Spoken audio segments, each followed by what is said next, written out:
Hi guys, today ay tuturo ko sa iyo kung paano nga ba i-manage ang isang clothing or apparel business gamit ang Merchantry POS. Ituturo ko sa iyo kung paano gumawa ng catalog, mag-track ng sales, mag-record ng expenses, mag-manage ng inventory, mag-generate ng reports at marami pang iba. Ang Merchantry po ay available sa App Store at sa Google Play Store. Pwede mo siyang gamitin sa laptop, sa desktop, sa tablet, sa mobile at sa iba't ibang mga browser. Ngayon ay umpisa natin sa paggawa ng catalog. Ang catalog feature ay list of products mo sa system. Dito mo ina-add ang mga products kasama ang kanilang mga price, ang name, category, variants at iba pang details. Okay, ngayon ay punta tayo sa catalog tapos products or services. Ngayon, gagawa tayo ng mga products natin at gagamit tayo ng spreadsheet import. Punta ka lang sa import products or services, tapos spreadsheet. Then, i-download mo yung template ng retail. Okay, ito na. Buksan natin itong template na to. Okay, ito ang ating template. Tapos, gawin natin, delete muna natin yung mga data. Tapos maglagay tayo ng ating product. So, ang tatlong product ang gagawin natin. Una, belt. Pangalawa, t-shirt. Pangatlo ay casual set. Una, gawa muna tayo ng belt. So, category, accessories. Tapos, belt. Wala tayong variant dito. Tapos, ang price ay 500, 250. Pre-order level natin, sabihin mo ng 50. Base unit, pieces. Initial stock, lagay natin 100. So, wala muna tayong barcode. Tapos, yung pangalawang product natin, may variants naman. T-shirt, lagay natin category tops. T-shirt. Variant, sabihin natin small, tsaka medium. Yan. Dalawa lang muna. Tapos, price niya, sabihin natin 200. Tapos, ito 250. Yung cost natin ay 100 tas 150. Sample lang to guys ha. Pre-order level, parehas na lang natin yan.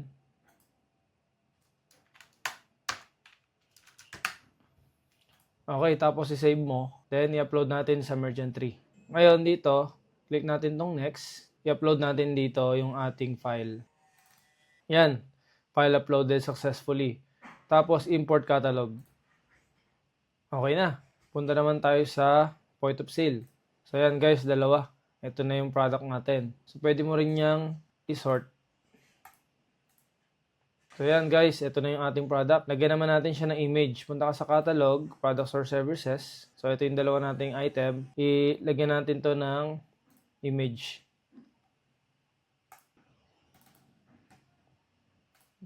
Yung isa, t-shirt. So, yun yung variants niya guys, dalawa.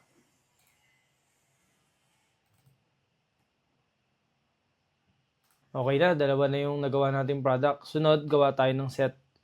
Pero ang gagamitin natin, ito na lang manual, tong create product or services. Gawa tayo ng category. Sabihin nating bundle. Product name, casual set.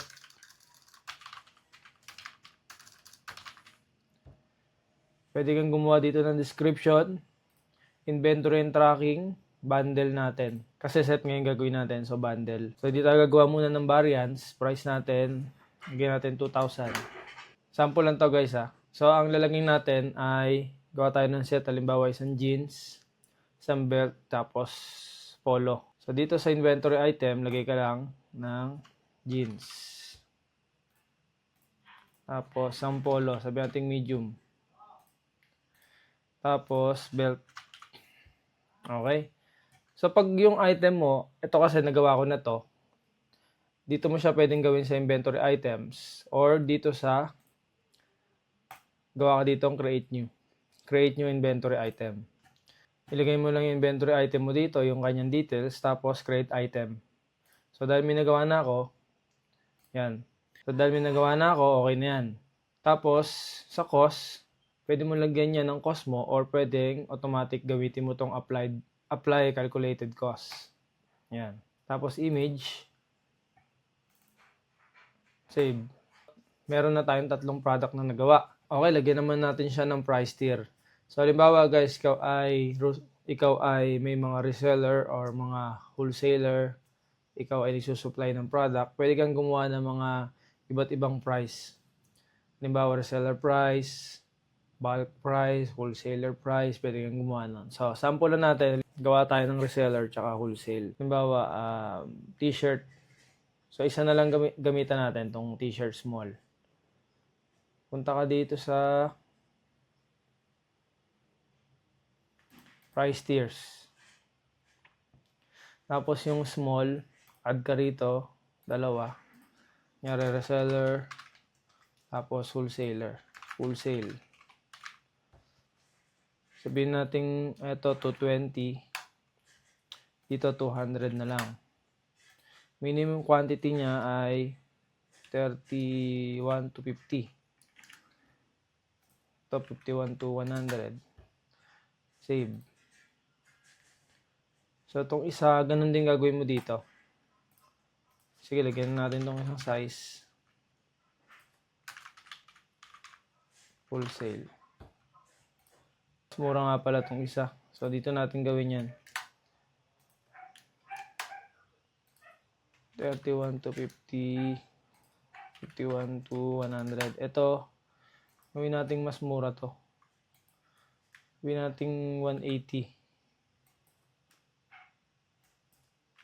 180. Ito, sabihin natin 170, ay 165. Yan. Save. Okay. Tapos, pag tinignan mo yan sa POS, makikita mo meron na yung price tiers. Halimbawa, yan, t-shirt small. So, kapag kami order halimbawa ng 35 pieces, automatic napunta siya dito sa reseller. Itong reseller price yung makukuha niyang price. Punta naman tayo sa point of sale. Bali, ang point of sale, dito ka nagre-record ng sales at automatic tong nasa-save sa system. Sa bawat transaction na ginagawa mo, automatic na deduct yung inventory, na-update yung sales mo, at na-update yung reports. Gawa tayo ng senaryo. Halimbawa, ikaw ay isang business owner, pero ikaw din yung cashier. Unang gawin mo, mag-open ka ng ship dito, start ship. Select mo yung store, main. Initial cash amount, lagay mo muna 0. Your ship has been started successfully. Okay, dito sa POS, makikita mo nandito ang ating mga categories. Meron din tayo ditong search. Kunyari, halimbawa, hoodie. Kita mo yun agad. Casual. Kapag barcode, pwede rin. Kung may barcode yung mga item mo, lagay mo lang yung barcode dyan. Automatic na masi-search niya yun. So, halimbawa, may umorder sa'yo ng belt. Sample natin belt. Isang belt. Ito yung total niya. Proceed to payment. So, makikita mo rito yung iba't ibang payment method. Meron ditong credit card, GCash, Paymaya. Pwede ka rin dito mag-split payment. Yan. At halimbawa, itong cash payment, ang binayad niya ay 1,000. So, automatic may change dito ng 500. Order details naman, meron ditong order source. Pwede mong piliin kung online or physical store lang. Pwede ka rin maglagay dito ng notes. Tapos, create order ka lang. So, ito na yung ating online receipt. Kung meron ka nakakabit na printer, automatic na maglalabas to ng resibo sa printer mo. At pwede mo rin itong i-download, pwede mo rin email, at pwede mo rin i-print yung invoice. So, sa ngayon, hindi ko siya ma-print dahil wala akong printer. Pero yan, pwede yan. Pwede mo rin siyang i-reprint kung kailangan mo ng another na resibo. Tapos punta tayo sa inventory, tapos inventory items. So, makikita mo yung belt natin na ginawa na 100 pieces, ngayon ay 99 na lang. Okay? So, may tatlong klase ng inventory and tracking sa merchantry. Una ay single inventory. Tulad nung ginawa natin, bumili tayo ng belt, nabawasan ng isa. Pangalawa naman ay bundle inventory. Ito naman yung kapag set, bumili ng set din yung mawawala dun sa inventory mo. Halimbawa, yung ginawa natin kanina, merong polo, belt, jeans. Kapag nag-order ng set, ibabawa sa inventory mo yung tatlo na yon. So, subukan natin. Halimbawa, may umorder casual set. Proceed, create.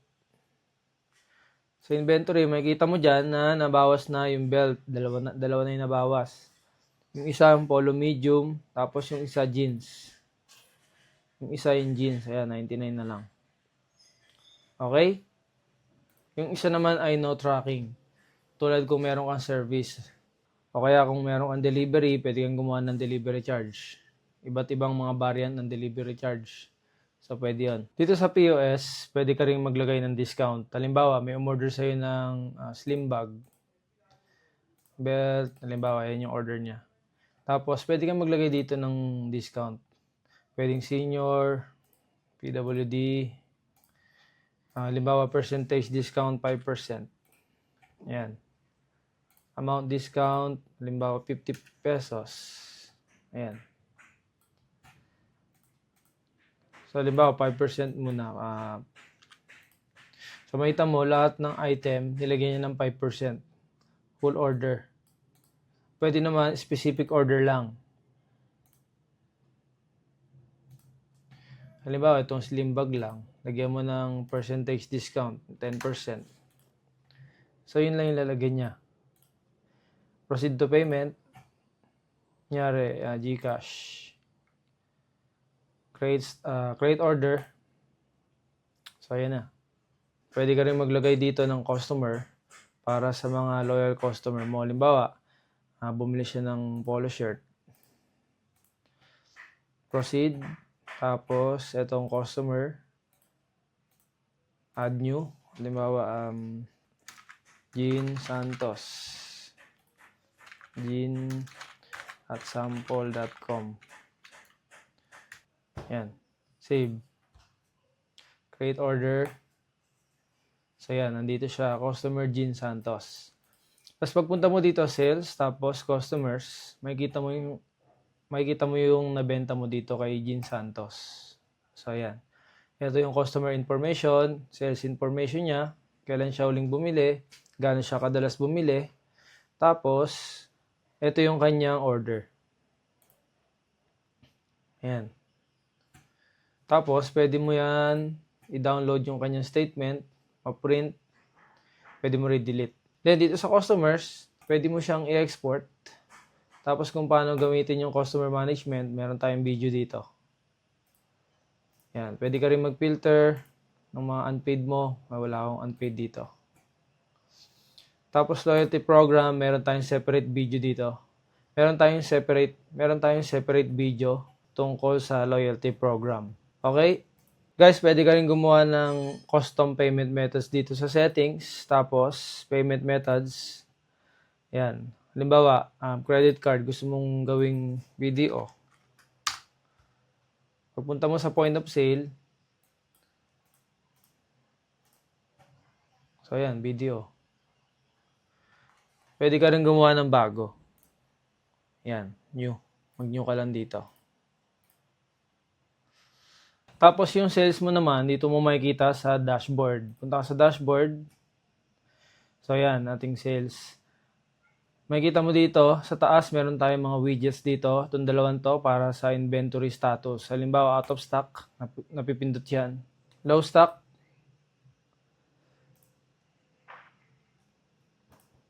Itong dalawang widgets naman para sa unpaid transaction. Today summary, ito yung kabuang benta natin ngayong araw. Tawag rin natin dito business days. Tapos, ito yung ating sales and expenses. Base dito sa February 1 to 28. So, February 1 to 23 ngayon. So, ito yung ating sales. Pwede mo yan gawing today, a week, at saka month.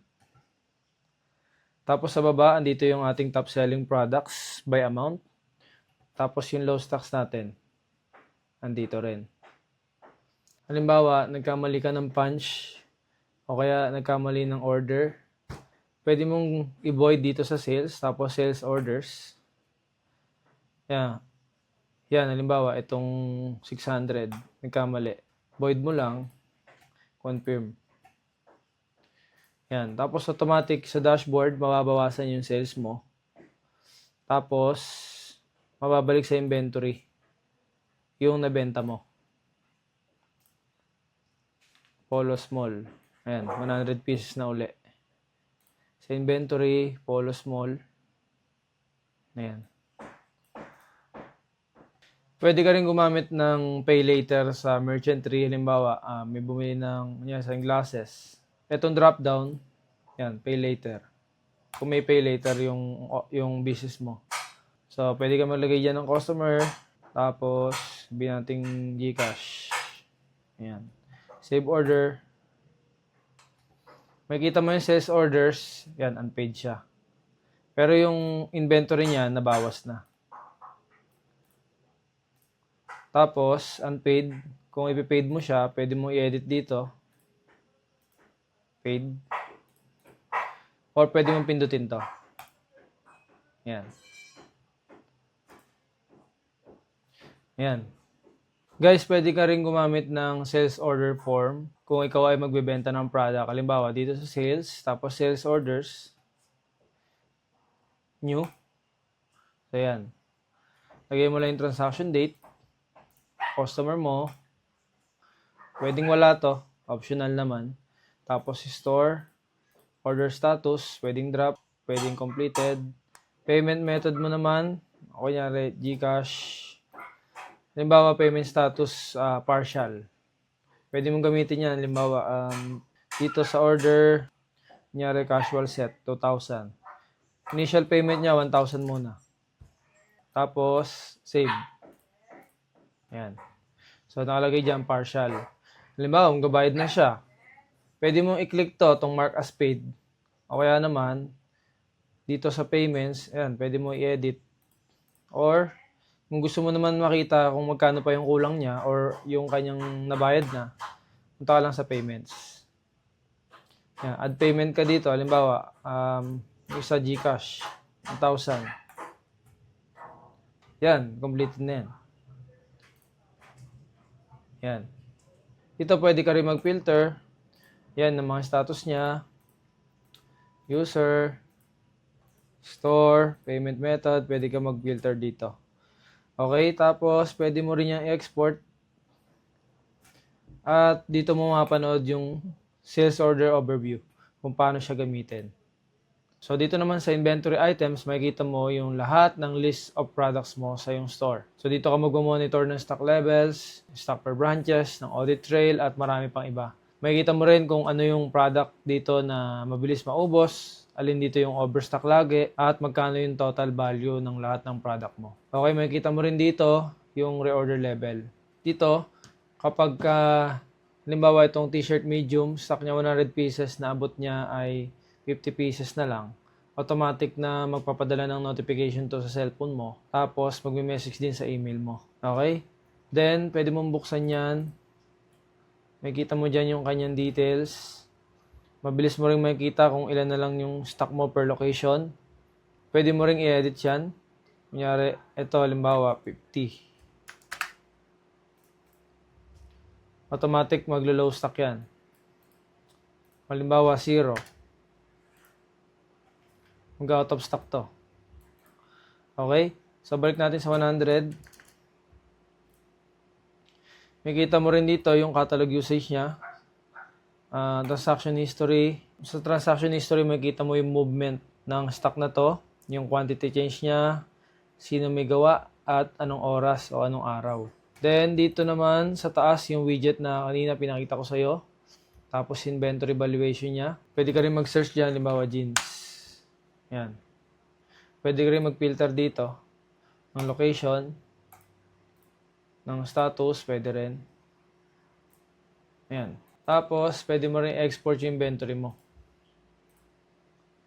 Meron din yung video kung paano gamitin. Okay? Next, punta naman tayo sa PO o Purchase Orders. So, dito ka naman, ito naman yung gagamitin mong feature kapag bibili ka ng product sa supplier mo. O, dito, magsasali ka ng mga product na kailangan mo i-restock. Tapos, automatic na yung mga received na items mo ay madadagdag sa inventory. Then, mag-create siya ng expense. So, gawa tayo ng purchase order. So, lagay mo lang dito yung mga details.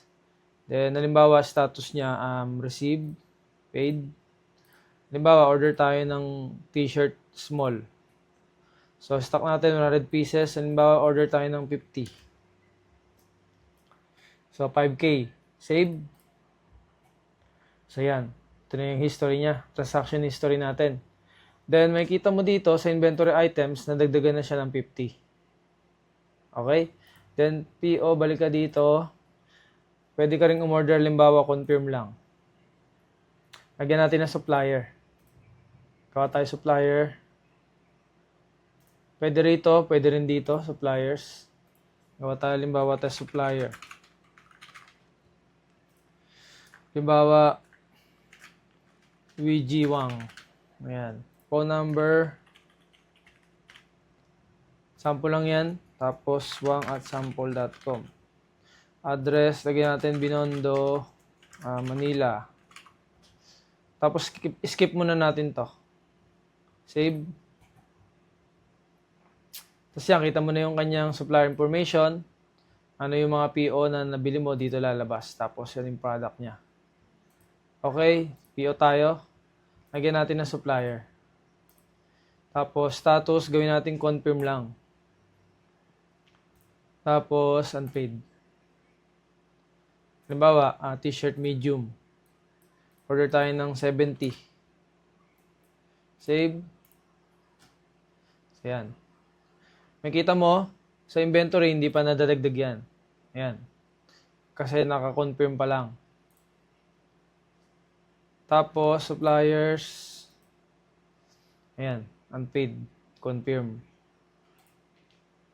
Yung product niya, updated price niya ay 150.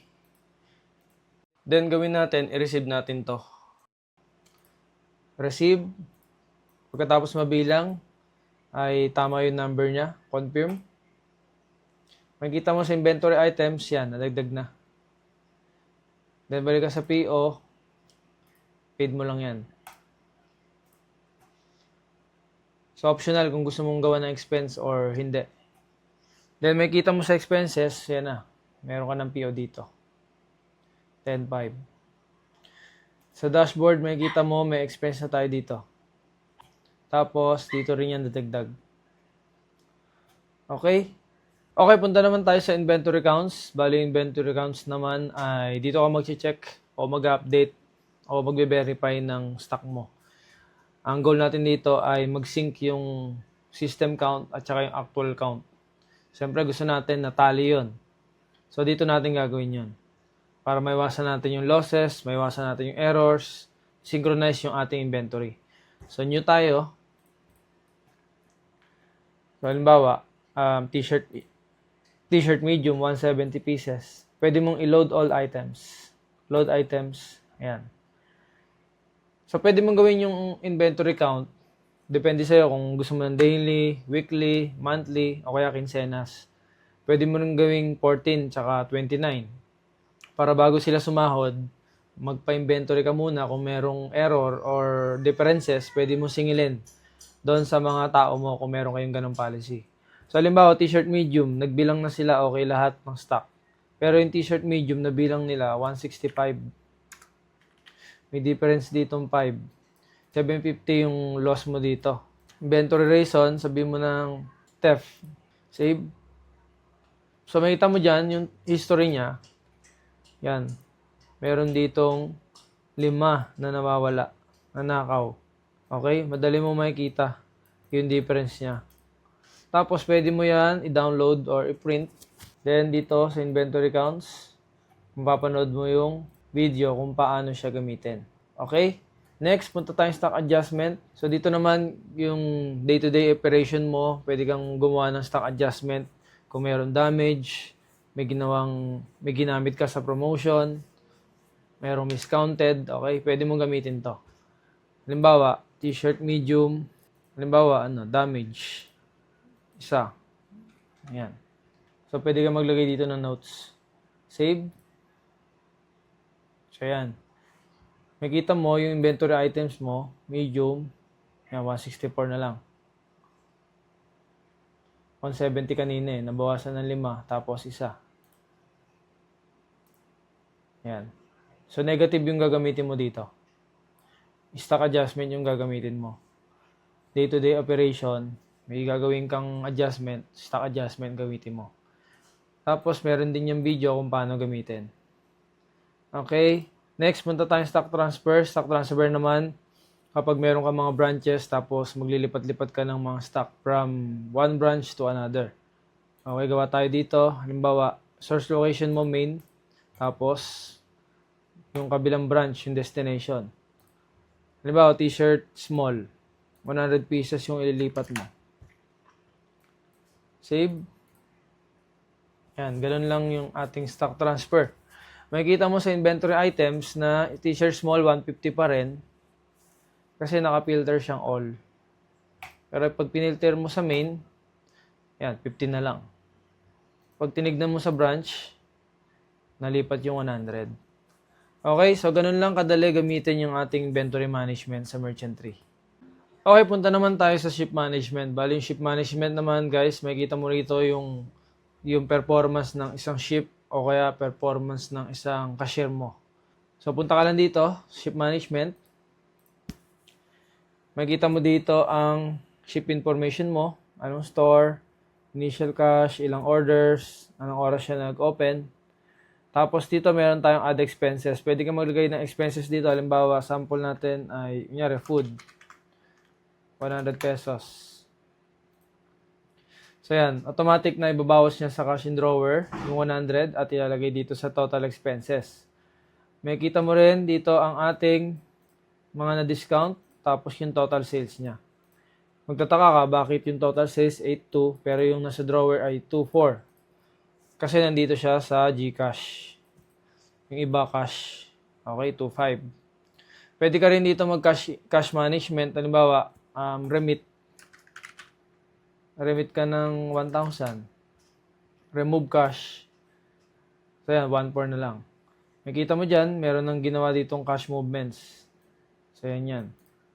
Tapos lahat ng mga product na nabenta mo ay nandito.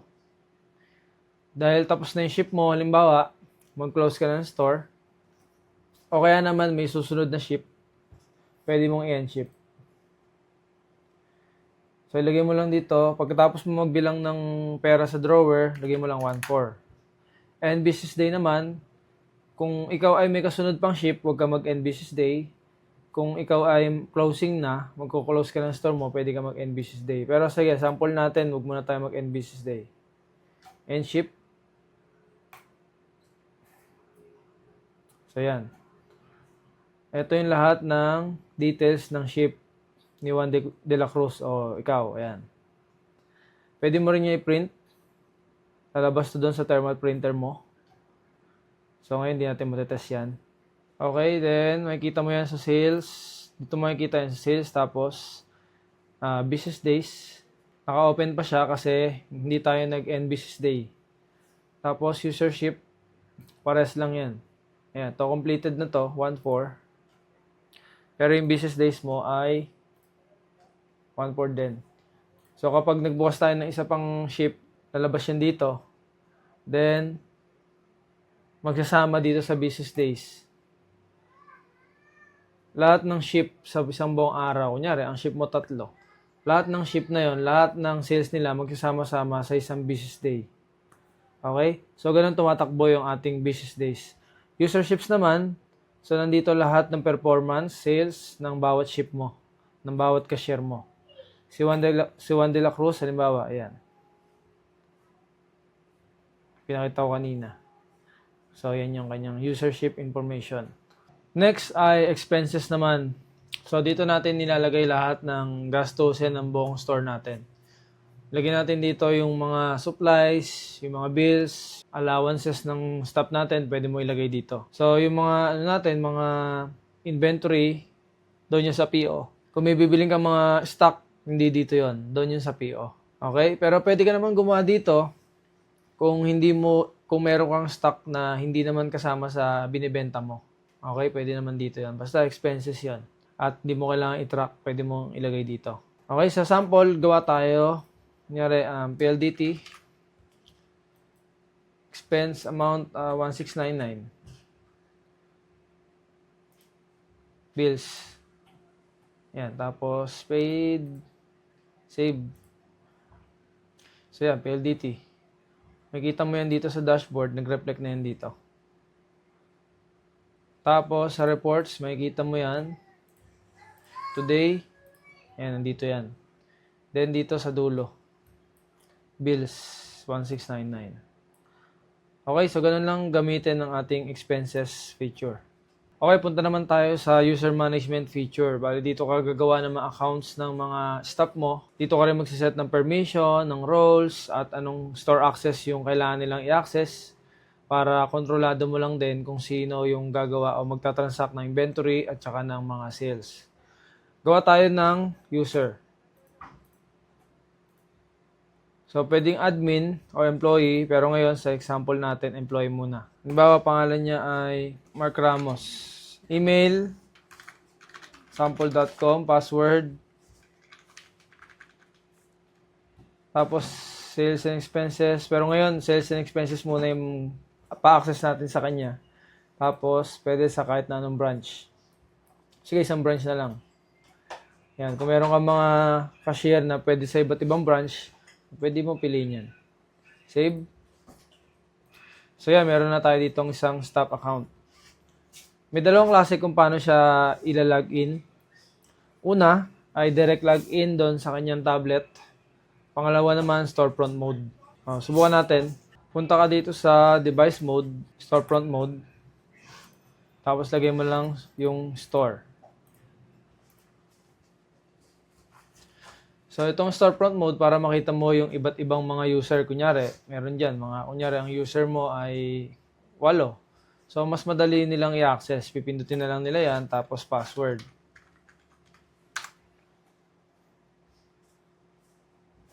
Yan. So, makikita mo, konti lang yung kanyang mga function dito. Yung pangalawa naman ay yung direct login. Halimbawa, ito yung tablet mo. So, login ka lang. So, yan na. Okay? So, ganun yung ating dalawang login process. Ngayon guys, papakita ko naman sa iyo kung paano yung process kapag gusto mo makita yung sales niya. So, ito yung tablet sa store mo. Ito yung cashier mo. Ito naman yung tablet mo sa bahay. Halimbawa, ito yung admin. So, lalagin ko yung admin.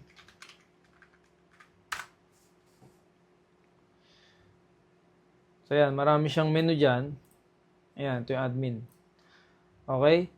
Tapos, halimbawa, gagawa ng sales si Mark. Start ship muna. Initial cash amount. Yan, okay na. Then, halimbawa, magbebenta siya. Ayan. Proceed. Okay. So, makikita mo dito, nabawas na yan sa inventory. Then, dito sa sales, punta ka dito sa sales, tapos userships.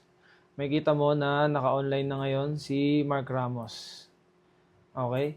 Yan. Ito na yung sales niya. 3.6. Tapos, cash yung ginamit na payment method. Tapos, ito yung breakdown. Ito yung mga nabenta niya. Pwede mo rin makita dito yan sa sales orders. Yan. Next. Halimbawa, mag-out na siya. So, tignan natin muna yung business days nito. Business days. Yan, naka-open. So, yan, nadagdagan na. 252. Parang 1.4 lang kanina to eh. Nadagdagan na ngayon. So, isang buong business days, dalawang ship, nagsama sa isang business days. Tapos, out na tayo. So, halimbawa, mag-out na. End ship. Tapos, lagay mo ng 3.6. End ship. Cash matching. Yan. Makikita mo dito sa userships. Yan, cash matching. Business days. Yan, sarado na. Sinara ni Mark. Okay? So, ganun lang tumatakbo ang ating user management. Next ay employee management feature. Bali, dito sa feature na to, dito ka magmamanage ng information ng lahat ng employee mo, kanilang attendance, working schedules, kanilang salary, kasama na rin yung automatic computation ng kanilang deduction, overtime, at kanilang additional pay. Gawa muna tayo ng dalawang employee profile. Una, gawa natin si Mark. Ramos. Mark Ramos. Contact number.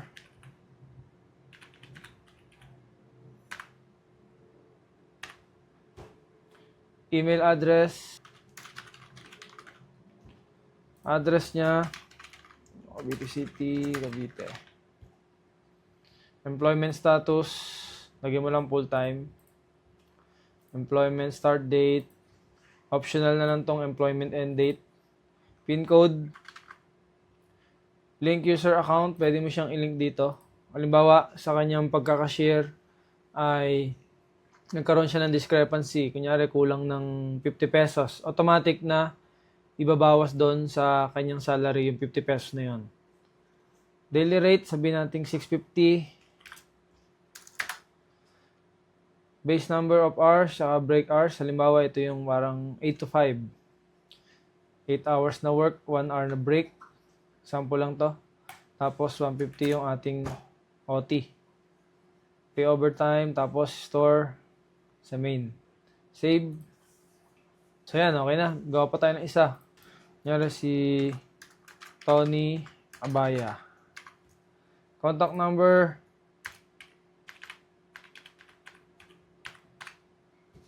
Email.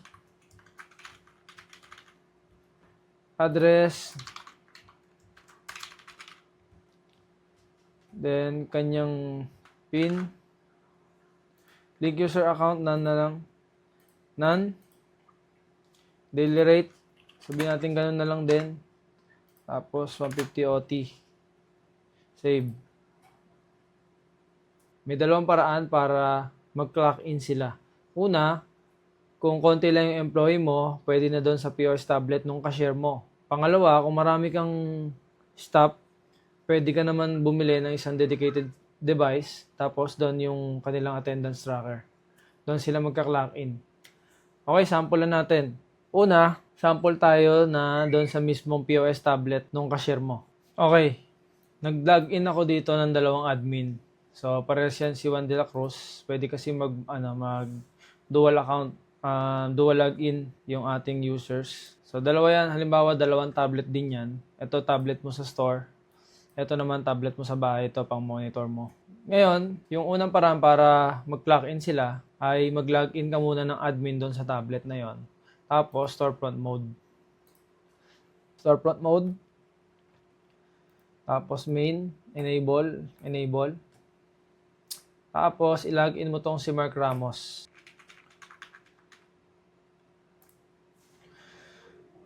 Kaya hindi kita pinag-direct login kasi walang attendance button kapag direct. Kailangan mag-storefront mode para magkaroon nitong attendance button. Sa ganung paraan, may iwasan mong madaya yung iyong attendance. Kasi pwede na i-login sa bahay yan eh. So dito, yung tablet, sa POS tablet lang mismo ng iyong store. Then attendance. Tapos, halimbawa si Mark Ramos, magka-clock in na siya. Clock in ka lang. Next. PIN. So, yan. Okay na. Then, makikita mo dito sa admin mo, punta ka dito sa device mode, tapos attendance tracker. So, yan, makikita mo na. Si Mark Ramos, nakaka-clock in na ng 5:46 p.m. Okay? So, halimbawa, magka-clock out ka na, pinutin mo lang to. So, nasa POS tablet ka, clock out. Yan. Next.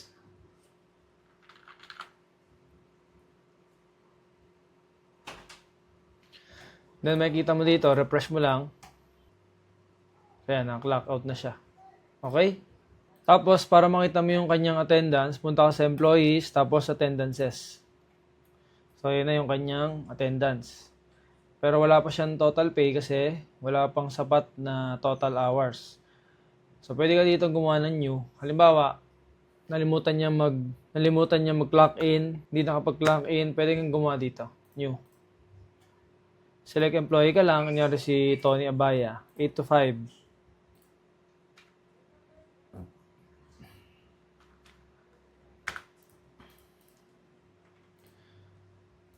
Save. So, yan, 9 hours. Pwede kang mag-additional pay dyan. Halimbawa, additional pay 100. Deduction. Yan, may deduction siyang 50. So, yan, 700. Tapos, lagay ka ng notes. Save. Okay? Then, yung isa pa. Si Mark Ramos. Halimbawa, ito, 8 hours din. Save. Ayan. Save. Then, halimbawa, magano ka na, magbabayad ka na sa kanila. Mabayaran mo na yung kanilang pinasok. Weekly, daily, o kaya monthly, o kaya kinsenas. Punta ka lang dito sa reports, employee reports. Yan, pwede mo ilagay kung anong date range yung gusto mong bayaran, anong store, o kaya sinong employee. Halimbawa, silang dalawa na yung gusto mong bayaran. So, create expense ka lang. Makikita mo dito, ito yung total, naka-notes na yung total mong babayaran. Nandito siya sa sa expense amount, 1,350. Tapos, ito yung breakdown. Category, payroll. Tapos, automatic naka-drop yan. Pag nabayaran mo na sila, lagay mo lang paid. Tapos, create expense. Yan, makikita mo dito sa expenses. Yan, meron ka ng payroll dito. Nadagdag na yan dito sa dashboard. Tapos, nandito na rin yan sa financial summary. Ayan. Payroll.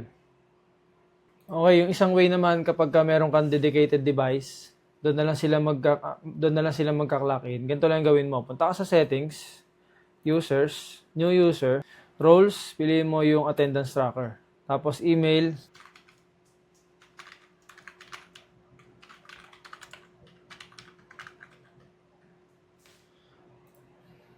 save,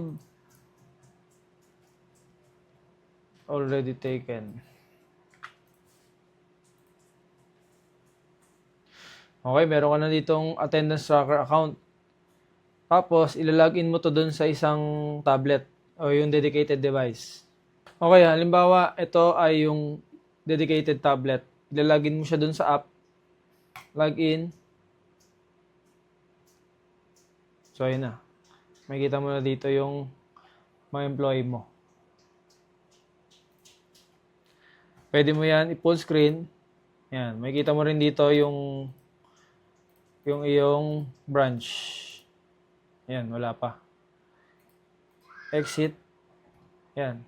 So, ganun din, lahat ng gagawin dito ay magre-reflect din sa admin mo sa attendances. So, ganun lang kadali gamitin ang ating employee management feature. Next naman ay ang reports. Dito sa financial summary naman, makikita mo yung mga total sales mo, expenses, profit, at iba pang mga key metrics ng store mo. So dito, madali mo makikita yung performance at makagawa ka ng smart decision making. Then dito, kita mo halimbawa itong gross profit, gross sales, net sales, expenses, net profit. Kita mo rin dito yung payment breakdown. Lahat ng payment breakdown base dito sa date range na to. February 1 to 23. So, kita mo rin dyan yung period. Nyari week. Wala pa akong month. So, store. Anong store? Payment status. Partial. Unpaid. Okay. So, kita mo rin dito anong category yung malakas sa store mo. Halimbawa, itong bottom. So, pwede ka bumuhos ng marketing dito. Then, gross sales breakdown. Lahat ng products na nabenta sa store mo dito. Tapos, expenses breakdown. So, ayan, lahat ng expenses. Nakalista rin dito. Sales reports naman. So, dito naman sa sales reports ay feature para makita mo yung summary ng lahat ng benta mo sa store mo. So, makatulong to para matrack mo yung sales, yung top trends, o yung mga non-performing products mo ay makikita mo dito. Makikita mo rin yung customer sales mo at iba pa para sa maayos na business decisions sa marketing at overall operations. Okay, dito naman sa sales reports guys ay makikita mo yung summary ng lahat ng benta mo sa store. So dito medyo similar sa financial summary pero kita mo dito yung discount. So lahat ng nabigay mong discount sa store mo. So makikita mo rito rin yung sa sales reports, makikita mo rin yung top products mo o top performing products mo tsaka yung mga non-performing products mo. Dito makikita mo, kita mo agad yung benta mo kada araw. Kita mo agad dito kung ilang orders yung nagawa mo kada araw. Sample ko lang to guys ha. Then yung margin mo sa bawat sales mo. Halimbawa, Di ba, may mga business owner na gusto nila. So, halimbawa tayo, mga business owner, gusto natin, nagsiset tayo ng margin sa ating mga product. So, gusto natin, halimbawa, margin natin ay 50% pataas. So, kapag nag 50% pababa yan, so may something na may mali tayo na set or may nawawala na something, okay? So, syempre tayo mga business owner, gusto natin yung sinet nating margin, halimbawa 50%, hindi tayo bababa doon. Kasi kung bababa tayo sa 50%, so kung bababa tayo sa 50%, may profit loss. O kaya may mali na naset tayo. So, importante yan, itong margin na yan. So, dito may kita mo yung graph, gross sales, discount, net sales, gross profit, based dito sa date range na to. Tapos, period, pwede mong gamitin yan day, week, month. So, yung month na kinuha niya, February 1 to 23. Tapos, ayan, makikita mo dito agad. Isang buwan mo. Tapos, itong hours, ang importanteng feature din to. Today. So, dyan makikita mo, yung sales mo, may peak dito sa 4 p.m. Yan, sample ko lang yan. So, maganda rin na makita natin yung data dito. Kunyari, 4 p.m., malakas ka doon. So, doon ka bumuhos ng marketing. So, isang magandang paraan din yan para magkaroon ka ng promo, ganyan. So, may data ka dito. Tapos, pwede mo rin gamitin yung stores dito. Pwede ka mag-filter ng stores, payment status, pumili ka ng product dito, pwede rin. So, pwede ka rin po mag-filter ng product dito. Halimbawa, t-shirt medium, belt. So, yan. Kita mo, may margin ka rito 50%. Pwede ka rin pumili ng customers. So, isa lang customer ko. Sample lang yan. Ayan. Kinita mo, mababa. Sa customer na to. Okay, pwede ka rin dyan mag-export. Tapos, yung info, ito naman yung mga information tungkol sa mga labels ng page na to. Ng picture na to, ng sales by period. Sales by product naman, ito naman yung breakdown ng mga product na nabenta. Based dito sa date range na to. Pwede ka mag-filter din dito na store, payment status, at pumili ng product. So dito kita mo guys yung quantity na nabenta mo per product based dito sa date range na to. Okay? So yun naman, dito naman quantity yung kita mo dun sa sales by period, kita mo yung by order. Sales by customer naman, so dahil isa lang yung customer ko, yan, si Jean Santos. So yan. Kita mo, 2 order na gawa niya sa February 23. Pwede ka rin mag-export at makita yung info ng mga labels na to. Okay? Stores, payment status, pwede mo makita rito. So, ito, na-generate to based dito sa range na to. Next naman ay inventory reports. Inventory reports naman ay meron tayo ditong inventory valuation, usage and forecast, inventory adjustments, at inventory history. So dito, straightforward, makikita mo agad dito kung magkano yung halaga ng lahat ng inventory mo. So ayan, 649K. Pwede ka mag-filter ng location at mag-filter ng per item. Madaling makikita yung items na kailangan mong hanapin. Ayan. Value ng t-shirt small, 149. 149 times 100. Pwede ka rin dito mag-export. Nandito naman yung ating info tungkol sa mga labels na nandyan. Okay, usage and forecast naman. Bali, dito, makikita mo yung forecast base sa sales mo. Halimbawa, February 23, today. So, makikita mo dyan, nandyan yung current stock natin. Ngayon, yung mga nabenta natin ngayon. Tapos, average daily usage, weekly, monthly, tapos days left. So, makita natin dito, halimbawa, 2 days left. So, nakita mo dyan, 9 days bago maubos yung stock mo. So, maganda ring feature to para makita natin agad kung madali na mabilis bang maubos yung stock o kailangan na bang mag-restock, matagal ba siyang maubos. So, magandang makita rin to guys. Tapos, pwede ka rin dyan maglagay, mag-filter ng store, mag-filter ng per product. Yan, pwede rin dito. Tapos, export, pwede mo rin makita yung info ng mga labels na ginamit dito. Inventory adjustment naman, so nandito lahat ng adjustment na ginawa mo based dito sa pecha na to. Kita mo rin yan, yung location, reasons, halimbawa, theft. So, ayan. Ito yung ginawa, ito yung adjustment na nangyari dito sa February 1 to 23. Merong nawala na 5. Okay? Then, pwede ka dyan maglagay ng, kunyari, belt. Wala pala. Yan, kunyari, medium, t-shirt medium. So, kita mo yung stock adjustment na ginawa dito. Reasons, kunyari, damage. Yan. So, ganun din, pwede ka rin mag-export at yung mga info ay nandyan. Inventory history naman, nandito lahat ng movement na nangyari sa store mo based sa petsa na to. Pwede ka mag-filter din dito ng location, creator, kung sino yung gumagawa nung, kung ano yung nangyaring movement, sino yung naka-assign doon. Halimbawa, Abad de la Cruz. Yan, nagawa niya sales order, stock adjustment, PO. So, nandito rin yung, yung stock change niya, stock after. So, yan. Kita mo rin dito yung types. Kunyari, stock transfer. Si Juan de la Cruz nag-transfer ng 100 main to branch. Okay? Then, inventory item, kunyari belt. So, makikita mo dyan yung nangyaring movement ng belt based sa February 1 to 23. May sales orders, may initial stock na ginawa.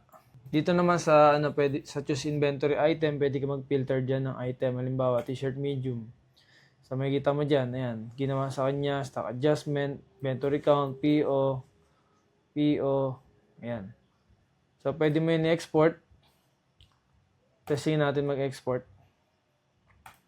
Okay guys, ito yung ating exported file. So lahat ng movement ng stock mo nandito. Pwede mo buksan sa Google Sheet o kaya naman sa Microsoft Excel. Then, info. So, ayan. Lahat ng label na ginamit, ito yung kanyang information. So, guys, ganun lang kadali gamitin ng ating Merchant Tree POS para sa clothing or apparel business mo.